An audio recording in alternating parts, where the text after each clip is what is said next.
Continue on here, chapter 15, we got into, and we were talking about solutions. And last time we talked about some concentration type units. There's percent mass to mass, which is the mass of the solute divided by the mass of the solution times 100%. Remember on this one, you do want to make sure you get both parts of the solution, both the solute and the solvent on the bottom part there. There's also percent volume to volume, which is the volume of solute divided by the volume of solution times 100%, along with percent mass to volume, which would be the mass of the solute divided by the volume of solution times 100%. Remember, if you have any of these sort of mass percents, you can convert them into like conversion factors. So if you had like 45% by mass there, sodium chloride, you could turn it into a usable conversion factor by assuming 100. That means you have 45 grams of sodium chloride and 100 grams of solution. Or you can flip it around and do 100 grams of solution would contain 45 grams of sodium chloride. So sometimes, as we talked about last time, just doing a more of a dimensional analysis way with conversion factors is sometimes easier than maybe rearranging formulas and stuff like that, because it'll kind of do it for you. We then got into, I think, the most common sort of unit of concentration, which is molarity, and that's capital M, and that is technically moles of solute over liters of solution. And it is like a formula, really, molarity over moles per liter. We do solve for any of these three things. So very commonly, we will solve for liters, which is moles divided by the molarity. We also, a lot of times, will solve for moles using liters times the molarity. When you do multiply volume by molarity, it does need to be in liters for everything to properly cancel out. Also, when you are using molarity sort of in your calculation, you should really get rid of the big M and turn it into really a conversion factor. And that big M would mean in this case that there are 4.5 moles of sodium chloride and 1 liter of solution. Or if you needed to, you could also flip it around and use it in a dimensional analysis problem as a conversion factor by just flipping it around. So it's really important to get rid of that big M and kind of use both moles and liters in your calculation. That way you don't do a common error that a lot of people do, which is they forget all about the volume part and all they think is M and moles and don't realize that there is a volume part of it. So make sure that you sort of use both of those units. This is also why when you do multiply the volume times the molarity, it really is liters, and liters is what the volume should be in for everything to cancel out. Very commonly, if you do multiply by milliliters, you do not get moles, which is probably what you're looking to get in that calculation if you're multiplying by the volume.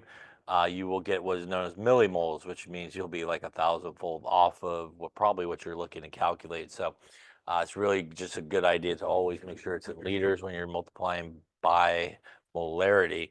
Otherwise, again, technically speaking, if you took milliliters times molarity, you don't get moles. You get what are known again as millimoles. So that's 1,000-fold difference there if you're thinking you're getting moles if you do that. So it's really important.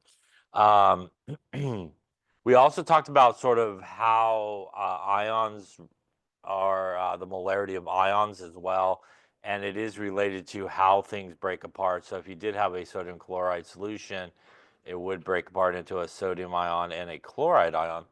And if you knew the molarity of this guy, you can do really like a mole-to-mole relationship. It's a 1-to-1 relationship here, so it would be the same molarity for your sodium ion if you're interested in. And it's a 1-to-1 relationship for a chloride, so they will also have the same concentration. If it broke apart into, say, a 1-to-2 relationship, you would need to multiply the molarity by 2 to adjust for that. So Sometimes we may be interested in just, say, an ion that's floating around the solution rather than the entire ionic compound. So that's a way you can relate the concentration of the whole thing to the ions that are floating around. Any questions on any of that stuff there? All right, so I think maybe we left off here. So for each of these, identify for these two separate solutions the concentration of the ions that are present in each of these solutions. So take a moment there, and what would be, for example, the concentration of just the sodium ion or the sulfate ion there?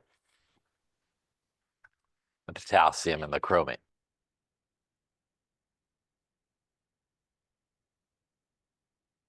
All right, so let's take a look. So again, in this case, if we're looking for the concentrations of the ions, we really should just think about how these guys are going to break apart in solution.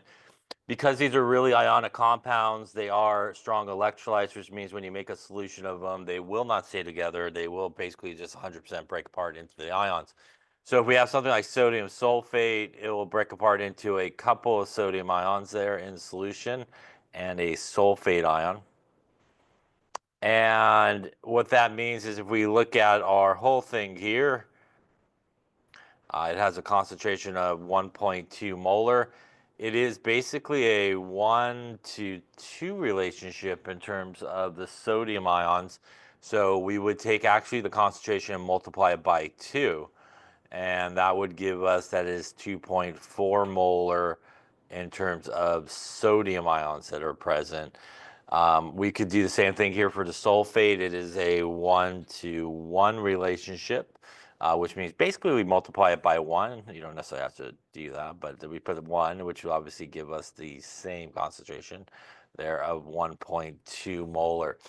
So if you think about it, when it again goes for a swim, this guy, you basically get twice the amount of sodium ions floating around as you do sulfate. So it's twice as concentrated in sodium ions as it is in sulfate ions. And that's again what we see there is basically a 2-for-1 type of thing. Any questions on that one there? As I showed, I think last time, the real calculation is that mole-to-mole relationship sort of calculation, but sort of the quick way to do it is just to multiply it by sort of the coefficient. Here, same idea. We want to properly think about how this guy is going to break apart, and here we will get to potassium ions, and we'll get one chromate ion here. And kind of a similar deal here, if it is 0.75 molar, it's a 1 to 2 relationship there for our potassium ion. So 2 times 0.75 molar would mean that for the potassium ions, it is 1.5 molar. And it is, again, here a 1 to 1 relationship between the whole thing and the chromate, which means basically we're just going to multiply it by 1 here, basically, which will be the same. And that'll get us 0.75 molar. Kind of same idea as the above one there. You get basically a 2-for-1 deal on potassium as you do chromate. So it's twice as concentrated in terms of potassium ions that are floating around as it is in chromate. Any questions on that there? Okay, so let's take a look at another example here. So here we want to know how many moles of calcium ions are there, calcium and chloride ions are there in 42 milliliters of 0.35 molar calcium chloride. Take a few moments to see what you come up with here. Okay, so let's take a look. So there's a couple ways you can actually approach this one. Since you know up front here, you're just interested in really the ions, you can just get the concentration of the ions up front, or you could do it at the end. So, for example, if you wanted to just get the concentration of the ions up front, we'll do what we just did here in the last problem. Think about how this guy is going to break apart. So you'll get a calcium ion, and you will get 2 chloride ions. And again, we do know that this is 0.35 molar, which means if we were interested in our calcium ions concentration, it's a 1-to-1 relationship, which would give us 1 times 0.35 molar, which would mean we have 0.35 molar calcium ions. We could do the same thing here to the whole thing, 1 to 2 for our chloride, which means we would multiply the concentration by 2. And for our chloride there, it would get us 0.7, write it there, 0.7 molar chloride. So if you wanted to, you could up front get those concentrations and then actually just do the problem here. We do have molarity, which is moles per liter, which means if we're looking for moles, we're going to multiply that to the other side. Moles will be liters times molarity. So once again, here we do have to convert our volume into liters, which is a common conversion you need to do. So 42 milliliters, again, 1,000 milliliters in a liter, going to get you 0.042 liters. At this point, we could do our calculation. A reminder as well, we're going to get rid of our big M here and call this 0.35 moles per liter calcium. And also the same thing over here, 0.7 moles per liter of chloride. Again, that way we could see both of the units. We could also just do a dimensional analysis calculation. So for calcium, we would take our volume, 0.042 liters. We'll times it by the molarity here. That shows both of our units here for calcium. There, the liters will cancel. And that will get us here 0.0147 moles of calcium here. Do pretty much the identical calculation here for chloride. We'll take the chloride concentration, which is 0.7. I'm sorry, start with the volume.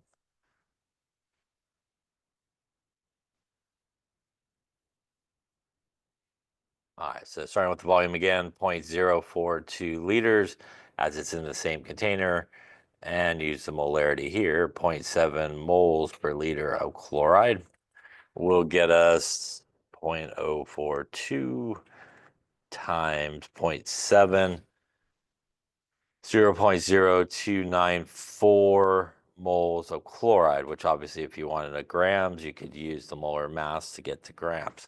First off, any questions on that there? Now, earlier I said you could also do it a second way, and if you wanted to, you could have done this sort of move, which was just take the volume, obviously converted into liters, take the molarity of the entire thing, which is 0.35 moles per liter of calcium chloride. That will get you 0.0420 times 0.350. 0.0147 moles of calcium chloride. And now at this point, what you could do is for each of them, do really the mole to mole relationship like we talked about. So if you did it for calcium, 1 mole of the whole thing got you 1 mole of the calcium, which gave us the same number, obviously, as above of calcium ions. You could also take that number that we got there and now do the mole to mole relationship between these two guys, and it would be a 1 mole of the whole thing, 2 moles of the chloride, gets you 0.0294 moles of chloride like we got above as well. So you could either convert up into the concentration of the ions at the beginning, or you could wait to the end and then kind of do the mole to mole relationship. They both will come out the same. So it's either way you want to do it. Any questions on that there? Okay. All right, then let's take a look at another important thing with solutions, which is dilution. So oftentimes we do get solutions that are really concentrated solutions. And a lot of times what we use in the lab are more dilute solutions. So the process of dilution is when we take basically just a solvent. A lot of times it's water if it's an ionic compound or something like that, to basically add more solvent to our solution. The result of that is we will see the molarity actually go down. Now, when we do a dilution, the only thing that we add is solvent. So you could think of it like, again, your kind of soda with all the ice that you have, and then you come back later, all the ice melts. It's going to dilute down. Obviously, your soda is not going to be as strong. And the reason this works is molarity is moles of solute divided by liters of solution. Really? And in a dilution, the moles of the solute before and after dilution stays the same because you're just adding solvent. And because you're adding only solvent, that is the solution part of the molarity equation because that's solute plus solvent, which means only the bottom part here gets larger. So the solvent gets larger, that means the molarity will get smaller because smaller number divided by a larger number gives you a smaller number when it's all said and done. So because we're only adding solvent, our molarity comes down because the liters of solution essentially is increasing. But the moles of solute before and after dilution are the same. And a reminder that it is the solute when you have a solution and then you're reacting it with another solution or something like that. It's the solute, those ions that are floating around in the solution, that's really doing the reaction. That's really where the reaction is taking place. And here is a way you could dilute it. You could use a volumetric flask. So you add a little bit of water, you're going to add your more concentrated solution to it, and then you're going to top it off there to the line, which in this volumetric flask was 500 milliliters. And now you'll have a more dilute solution because you added more water to it. Now there's a formula that's used to calculate dilutions, and it is this one, which is M1 V1 equals M2 V2. This is kind of the more concentrated solution. This is usually the more dilute solution. It really doesn't matter, but that is usually the way it goes. M1 and M2 are molarity of the more concentrated solution, and the dilute solution. V1 and V2 are the volumes of the more concentrated solution and the diluted solution. I would say most people will use this formula here, and most people will use that formula because molarity is the most common unit of concentration used. But there is a more generic version of this equation sometimes used by books, which is C1V1 equals C2V2, and C here is just concentration. It doesn't have to be molarity. You could do something like mass percent on both sides, mass volume percent on both sides, volume percent, any type of unit of concentration on both sides. Volumes there are the same. Again, most people kind of roll with the one on the left there because molarity is probably the most common one that you come across. Now, earlier we talked about that if you are going to use volume and molarity together and multiply them, you should use liters times molarity. That way, moles per liter, everything counts out correctly. If you are doing a dilution problem and a dilution problem only, and you're using this equation here, you really do not need to convert the volume into liters. You could leave it in milliliters and it will work out okay. So if you want to, if you're using this equation, you could do that. The reason for that is if let's just say we were going to solve for M2. M2 would be M1, V1, and V2. And if we left everything in terms of the units I just said, that would be molarity, milliliters divided by milliliters.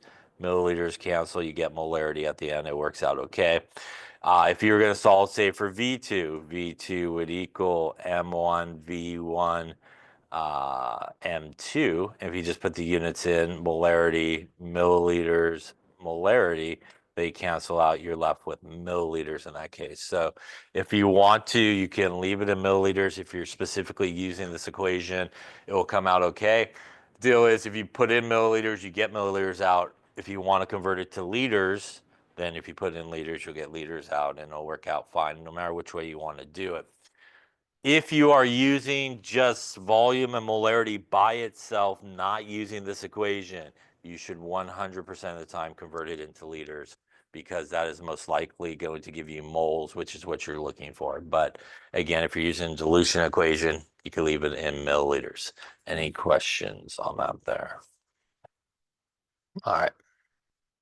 So let's take a look at one here. What volume of 19 molar sodium hydroxide must be used to make 1 liter of 0.15 molar sodium hydroxide.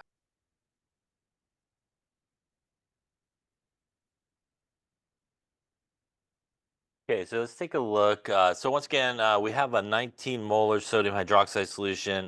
We want to know how much to prepare a 0.15 molar sodium hydroxide solution. So there's no real reaction going here. It's just dilution. We're trying to make our more concentrated solution less concentrated. So basically, you have a bottle sitting here of 19 molar sodium hydroxide. You want to make a new solution that's 1 liter or 1,000 milliliters and has a concentration of 0.15 molar. So this is going to be a dilution. You can use M1V1 equals M2V2. Again, usually the more concentrated one is the 1, so you call it 19 molar. V1 we do not have. We do have M2, which is 0.15 molar.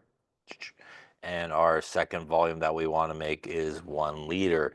So in this case, we're going to solve for V1, and we're going to divide our M2 to the other side. And when we do, we'll get V1 is equal to M2 V2 M1.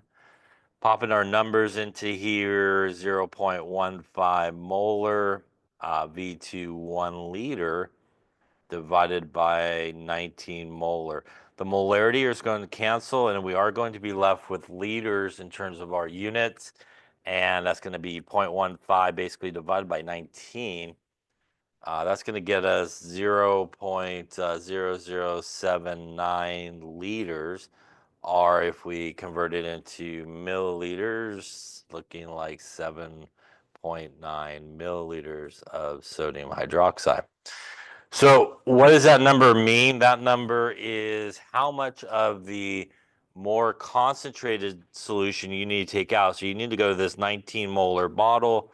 You need to fetch out of there and put it into this new container, 7.9 milliliters of it. Now, should I put, say, 1,000 milliliters of water to get it to 1 liter in this case? Should I add 1,000 milliliters of water? The answer is you should not add 1,000 milliliters of water, because if you do, then you'll have like 1,007.9 or whatever milliliters of water, which is too much, and your molarity will not be correct. So it's really important to realize that you do want to end at 1 liter in this example, or 1,000 milliliters. So a very common question in dilution problems is like the volume of water you need to add. And that's usually your V2 minus V1. So I'm going to use milliliters in this case. 1,000 milliliters is a liter minus the 7.9 I've already put in there. That means that I should put in there about 992.1 milliliters of water. So if I do that, I would put 992.1 milliliters of water in there with it. And at that point, I could mix it up really well, and I should have 1,000 milliliters or a liter of a solution that contains 0.15 molars concentration. Any questions on that? Yeah. It isn't. Milliliters is a very common unit that's used, like in the lab, as you look at all your glassware, right? It's oftentimes milliliters and stuff like that. It doesn't. You could do it all in liters as well. It'd be the same thing. You just add, obviously, in this case, 0.992 liters of water to your 0.0079 liters of sodium hydroxide. Any questions? Other questions on that? Oh, God. All right, so why don't you try one here? What volume of water is needed to prepare 500 milliliters of a 0.25 molar cal? Okay, so again here we are looking to make a less concentrated solution from a more concentrated solution. So that definitely is a dilution, M1V1, M2V2. In this case here, we have our less concentrated solution and our more concentrated. So we'll call M1 our more concentration of 0.5 molar. V1 we don't have. And here we do have M2, which is 0.25 molar, and our V2, which is 500 milliliters. Pretty much the same idea as what we just did there. We got a bottle sitting there, basically a 5 molar, which is more concentrated. And here we want to end up with a 0.25 molar, and a total volume here of 500 milliliters. So really we want to figure out V1, which is technically how much we need to take out of our more concentrated one. So V1 will equal our M2, V2, M1. Popping in our numbers there gives us 0.25 molar, our 500 milliliters, and our 5 molar. Again, as I mentioned before, you do not have to convert it using this equation into liters. You can leave it in milliliters, but if you want to, you can. It's fine. There's no problem with that. The only difference is if you do convert it to liters, you will end up with liters as your answer. I'm going to end up with milliliters as my answer because I did not convert it. So I will get something like 25 milliliters. Again, if you did liters, you get 0.025 liters as your answer in this case. That again is not the answer to the question, which is how much water. That is what we're going to take out of this more concentrated guy. We're going to drop in there 25 milliliters. So we do want to make sure that we do answer the question, which is how much water. So typically the volume of water is your V2 minus your V1. So our final volume we're looking for is 500 milliliters. We've already dropped in there 25 milliliters. That means that's a net of 500 milliliters, right? Minus 25, 475 milliliters there of water, right?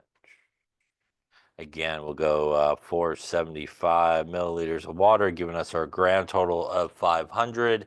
Given in a good mix will give us that concentration of 0.25 molar. Any questions on dilutions? So I'd say that's a very common question that's asked in dilution problems, which is how much water? And it's oftentimes missed by people. They just kind of do the calculation, give the number they get. So make sure you read them carefully. Dilution questions, because I would say more times than not, that is sort of the question that's being asked. Yeah. So again, if you solve for V1, that's how much of the more concentrated solution. You solve for V2, that's how much of the dilute solution you would be solving for. All right, the next thing we're going to talk about is stoichiometry that involves solutions. The good news is it's really the same steps for any type of stoichiometry problem. The few different steps along the way are how we get to moles and maybe what we do with the number at the end. So it's really those same 4 steps. We still, like it says there, want to have a balanced equation. We still want to convert whatever they give us into moles. We do also want at this point to make sure it's not a limiting reagent problem, or if it is, that we take care of the limiting reagent calculation, because you definitely could have it in a calculation like that. 3, we would want to do our mole to mole relationship from the equation. And lastly, we will take those moles into some other unit. Pretty much step 2 and step 4 are where we oftentimes will use volume and molarity here to get to moles, for example. So a lot of times as step number 2, instead of going grams and molar mass, we will use volume and molarity to get to moles. Also at the end, we may use those moles to calculate something like molarity if we're given the volumes. Or we may also, if we know the molarity and have the moles, we can figure out the volume by taking the moles divided by molarity. So those are a couple of variations in sort of the ending is using that molarity equation. You could also, as we will see, kind of use molarity and volume in the front part of the calculation and then finish it the same normal way using grams of molar mass from the periodic table. So, or you could start the normal way with grams and stuff and finish using something to do with molarity. But usually with solutions in a stoichiometry problem, either twice or once, you're going to use something to do with molarity and probably volume or moles to sort of incorporate it into there. Any questions on that there? All right, so let's take a look at one here and see how we want to approach it here. We want to calculate the mass of solid sodium sulfate that must be added to 250 milliliters of a 0.2 molar solution of barium nitrate to precipitate out all the barium ions as barium sulfate. We also want to calculate how much of the solid is formed. So a lot going on here, but really it's a stoichiometry problem. So we got to start with the equation, and we got to make sure that we get the equation correctly. So we want to calculate the mass of solid sodium sulfate that must be added. So sodium is +1, sulfate is -2, which means when we put it together, Na2SO4 should be our guy here. And since that's a solid there, we'll use it as a solid. That needs to react with a solution of barium nitrate. So barium is +2, nitrate is -1. So when we put that together properly, we're looking at something like this. This should be recognizable to you as a double displacement reaction, positive, negative, which means these two guys are going to switch partners, basically. And we also want to make sure that we end up with the right formulas on the right-hand side. So when sodium and nitrate come together, we get sodium nitrate, NaNO3. And when barium sulfate comes together, we end up with BaSO4. Remember, I'm not interested at this point in balancing. I just want to make sure I get all the proper formulas down first. Any questions on that there? Now that I did, I can now make sure it's balanced. So it does need to be balanced. So it looks like perhaps we need a 2 there. And I think that is all we need, is just a 2 there. Now we have a balanced equation at this point. All right, now that I got the balanced equation, which is really the first step into my stoichiometry problem, I want to think about what was given to me. So I am looking to calculate the mass of this guy. So I'm looking for the grams, basically. And that must be added to 250 milliliters of a 0.2 molar solution. And lastly, I also at the back end want to calculate the grams of this guy. So I got a couple of questions I'm basically looking for. So the first thing that I know is I do need to convert into moles. So we're going to do that first. And in this case, really the only thing I convert into moles is barium nitrate. I do have the volume and the molarity. So again, molarity is moles per liter. I have the volume and the molarity. So I definitely could get to moles here. I can't convert obviously into moles of my other reactant because I'm looking for the answer for that. That means, frankly, this is a regular problem. This is not a limiting reagent problem because we can't get the moles of both reactants. So this is a basic stoichiometry problem. So to do that, again, moles here are going to be liters times molarity. We need to have our volume into liters. So we're going to convert that. So 250 milliliters converted into liters. 1,000 milliliters is a liter, 0.25 liters. We're going to multiply that by the molarity. Once again, we're going to get rid of the big M and go with 0.2 moles per liter, which again allows us to see both units present here for our barium nitrate. That is going to get us 0.25 there times 0.2. Looks like it's going to get us 0.05 moles of barium nitrate. Any questions on that so far? So basically, step number 1 done. Step number 2 done, right? Converted into moles. Step number 3, we're going to do the mole-to-mole relationship. We really have 2 separate problems here. So I'm going to do, give me a little bit more room. I'm going to do first to go to our sodium sulfate. So from the equation, we could see that it is a 1 mole to 1 mole relationship between those two guys. So I'll take my number there, my 0.05, missed the 0 there, put it in there. There we go. 0.05 moles of barium nitrate. And from the balanced equation, it is a 1-to-1 relationship. 1 mole of barium nitrate gives me 1 mole of our sodium sulfate. That obviously still gives me 0.05 moles of sodium sulfate. That is my third step, my mole-to-mole relationship. Lastly here, we're actually looking for grams, so we'll need the molar mass of sodium sulfate. We'll have to go to the periodic table and calculate that. So that's 2299 for the sodium times 2, plus a 3207 for the sulfur, plus 4 times 16 for the oxygens. That is going to give me from the periodic table a molar mass of 142.1 grams per mole of sodium sulfate. Again, just calculating the molar mass, times it by 0.05, going to yield us about, we'll call it 7.10 grams of sodium sulfate would be needed to react with that. First off, any questions on that? That obviously would be step number 4 right there.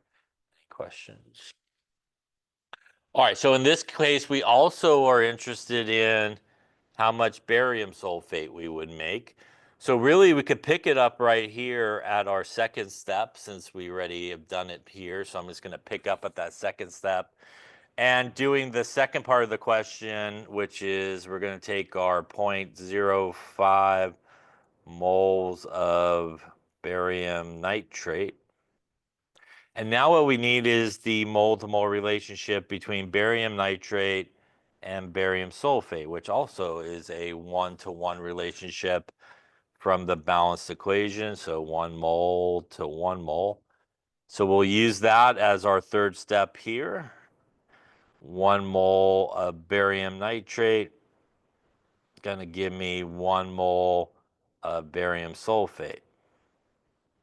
Going to get us 0.05 moles of barium sulfate. Moles will cancel. Again, that would be our third step for this calculation. Once again, here we're looking for grams, so we need the molar mass of barium nitrate. So barium's 137.3. Sulfur is 3207 from the periodic table. And again, we got 4 times 16 there. Gives us 233.4 grams per mole from the periodic table as our molar mass of barium sulfate. We will times that by 0.05, and that'll tell us we will produce something like 11.7 grams of barium sulfate, which would be, by the way, in this case, our theoretical yield, right? As that is a product. This is not a yield because that's a reactant, right? That guy there, so that guy's our theoretical yield. Again, same 4 steps. We just shortcutted it because we already did the first 2 down below there as we went through. Any questions on those 2 steps there? So really the same one here. We just used sort of volume and molarity at the beginning, and the rest of it was just a basic stoichiometry problem. All right, why don't you try one here and see what you end up with? Maybe. There it is. All right, calculate the mass of white solid calcium carbonate that forms when 25 milliliters of 0.1 molar calcium nitrate as mixed with 20 milliliters of 0.15 molar sodium carbonate. I'll give you some numbers here that might be helpful. Calcium 4008. Carbon 12.01, and oxygen 16. All right, so see what you. Okay, so let's take a look, see how you're doing. So once again, stoichiometry problem always needs an equation.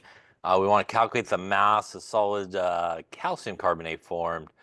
So that means if it's formed, it should be on the right-hand side of the arrow. It is a product. When we mix calcium nitrate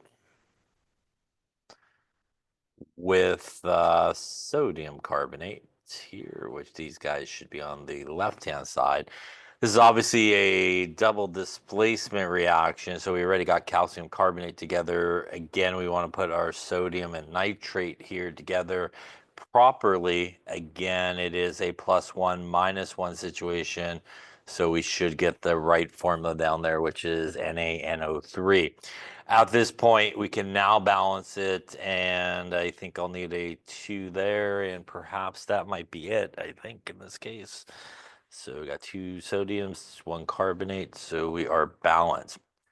All right, now that we have the equation, we can kind of see what we got going on here. So in this particular case, we're going to be mixing 25 milliliters of 0.1 molar, and we're going to mix it with 20 milliliters of 0.15 molar here.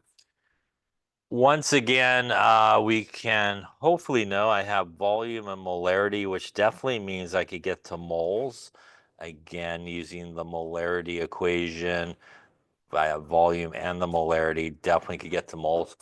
And by the way, over here, I could also definitely get to moles as I have the same thing.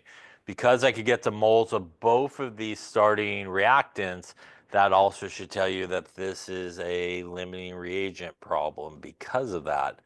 And you do need to figure out the limiting reagent because you can't get to moles of each of those. Any questions on that there? So again, you could always have a limiting reagent situation, and that's again how you could determine if it is or not, if you could get the moles of all the reactants based on what's given to you. So we're going to still follow the same steps. We need our balance equation, which we have. We actually need to take, in this case, both of these guys and get them into moles.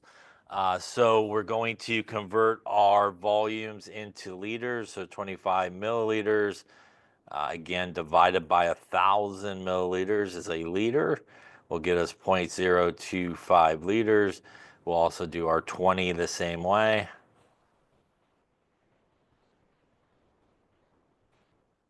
Gets us 0.02 liters here. Let's give me a little bit more room. All right, so to convert into moles, we'll take our calcium nitrate here. And we'll take our volume in liters, 0.025 liters. We're going to get rid of the big M here and use it so that we can see both of the units, 0.1 moles per liter, which again is essentially what that equals. Same thing here, 0.15 moles per liter. And for our calcium nitrate, that will get us 0.025 times 0.1. 0.0025 moles of calcium nitrate. Doing the same calculation there for our sodium carbonate. 0.02 liters, which is our 20 milliliters converted into liters. Times it by the molarity, 0.15 moles per liter. Liters are going to cancel. And that will get us 0.02 times 0.15, 0.003 moles of sodium carbonate here. Again, these are our starting amounts, basically. So we have to do the actual calculation. Remember that it is calculation based. So you could choose either reactant. So I'll choose the top guy. So 0.0025 moles of calcium nitrate. And what I'm going to try to do is figure out how much of the sodium carbonate I would need to use it all up. So the mole-to-mole relationship between those guys from the equation is a 1 mole to 1 mole relationship, which is good.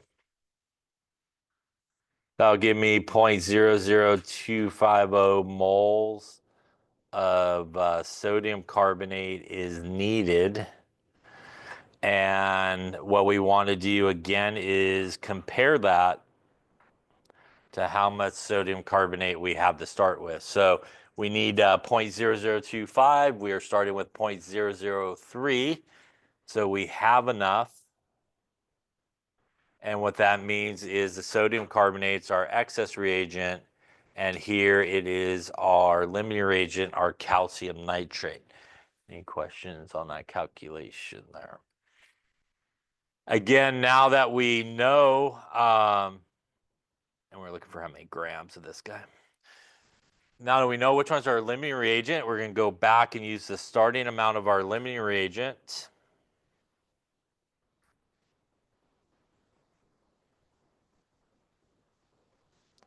And now we could actually do the problem here. And we're going to do the mole-to-mole relationship between our limiting reagent and our product, which also is a one-to-one relationship. It's nice, all these one-to-ones. 1 mole of calcium nitrate, 1 mole of calcium carbonate gives us 0.0025 moles of calcium carbonate. Lastly, to figure out how many grams that would be, molar mass time from the periodic table of calcium carbonate, 4008, plus what we got there, 1 carbon, 12.01, plus 3 oxygens in this case. Going to give us 100.1 grams per mole as the molar mass of calcium carbonate from the periodic table, times our 0.0025. And we're going to get 0.25 grams of calcium carbonate produced in this case, which would be our theoretical yield, and that would be step number 4, and obviously our limiting reagent calculation. Any questions on those steps? So here we use volume and molarity at the beginning to get moles. Again, still a limiting reagent situation that you do have to be aware of in certain cases. Any questions on that there? All right. By the way, you could also still do it the same way as if you wanted to, you could take the moles of each of those guys to start with and figure out how many grams of calcium carbonate they each would produce. And again, whichever one's the lowest number will still tell you the amount produced and the theoretical yield. All right. Next thing we're going to talk about is a neutralization reaction. And in a neutralization reaction, it's when we take an acid and base, very similar to what we did in our titration type problems and our experiment. And when we do that, whenever you react a strong acid, for example, with a strong base, you basically will make, as we talked about, 2 things. You'll make a salt and water, basically. The water basically comes from the H plus from the acid, the OH minus from the base. Those 2 guys come together to make the water. The salt is really the ionic compounds, the spectator ions that are left over. Those 2 guys come together. So for example here, if you took your hydrochloric acid plus your sodium hydroxide, again, it's a double displacement reaction. As this guy falls under that, these 2 guys will separate and mix, and we will get our sodium chloride and our water, which again is our salt and water in this case from our acid and our base that reacting. So if you remember when we were talking about these type of reactions and we did our sort of total ionic equation, net ionic equation, pretty much no matter what combination of strong acid or strong base that you put together, if you go all the way down to the net ionic equation, which is really the reaction of what is going on, it is this one. It is that formation of water, which is basically what is happening in these reactions. And as we talked about, that is one of the 3 reasons why a reaction takes place. Remember, it's basically a solid being formed, water being formed, or electrons being transferred like we have in redox reactions. So ultimately here in this double displacement reaction, water being formed is really the main sort of reason why it's happening. And it is basically that H plus from the acid and the OH minus there from the base. Now, this leads to really solution stoichiometry problems based on titrations. And when we talk about neutralization, We could do these type of reactions the same way as a solution stoichiometry problem. If we want to know what volume of nitric acid is needed to neutralize 45 milliliters of 0.55 molar KOH, this could be something like a titration like you did before, where you put up there, say in the burette, this KOH, which is a strong base, and you add it to our nitric acid down there, say in a beaker or a flask, which is a strong acid. But regardless here, this is going to be basically a stoichiometry problem, so we'll need an equation. So it's our strong acid, our nitric acid plus our strong base. Once again, going to be a double displacement reaction. Going to produce our water from these two guys coming together and our salt. So that will give us KNO3 and our H2O in this case. Just like normal, we want to make sure that it is balanced. So when we take a look at it, it actually is balanced at this point. So we're actually pretty good to go on that. In this particular case, we want to know what volume. So we're looking for the volume of this guy. That 0.15 moles per liter is the molarity. If we are going to neutralize 45 milliliters of this guy that has a molarity of 0.55 moles per liter, again, getting rid of the big M and using both units. So even though it is a solution stoichiometry problem here, we still want to look for a limiting reagent situation, and this is not a limiting reagent situation because this is the only guy we could get moles from. Obviously, we cannot get it from this guy. So this is just a regular stoichiometry problem. And I would say most titration or problems like this will be just a regular stoichiometry problem. So we'll go with our volume that we do need to convert into liters. So we'll take our 45 milliliters and convert it into liters. Gets us 0.045 liters. So taking that 0.045 liters, remember again, molarity is moles per liter. So we have molarity, we have volume. So moles will be liters times the molarity here. So that is what we're doing. Using our molarity as a conversion factor, where we can see both of the units, that will cancel, and that will leave us moles here. So 0.0450 times 0.550 gets us 0.0248 moles of KOH in this case. Now that I have moles, which is really my second step in my stoichiometry, I am now going to use that to get to moles of HNO3. The reason I want to do that is, if I think of the molarity equation again, I am looking for the volume. I have the molarity, so the only thing missing to get me to the volume is the moles, and that's where the stoichiometry part of it comes into play. So going to the equation, it is a 1 mole to 1 mole relationship between those two. So doing our mole to mole relationship, 1 mole of KOH gives me 1 mole of nitric acid, again from the equation there. And that will get me 0.0248 moles of nitric acid. That's like our third step in our stoichiometry procedure. The fourth step here is different because we're not looking for grams in this case. So we're not going to use the molar mass. We're going to actually use the molarity that's given to us. So now that I have the molarity and I want the volume, molarity is moles per liter. I'm looking for the volume. Liters is moles divided by molarity. So that is what I'm going to do.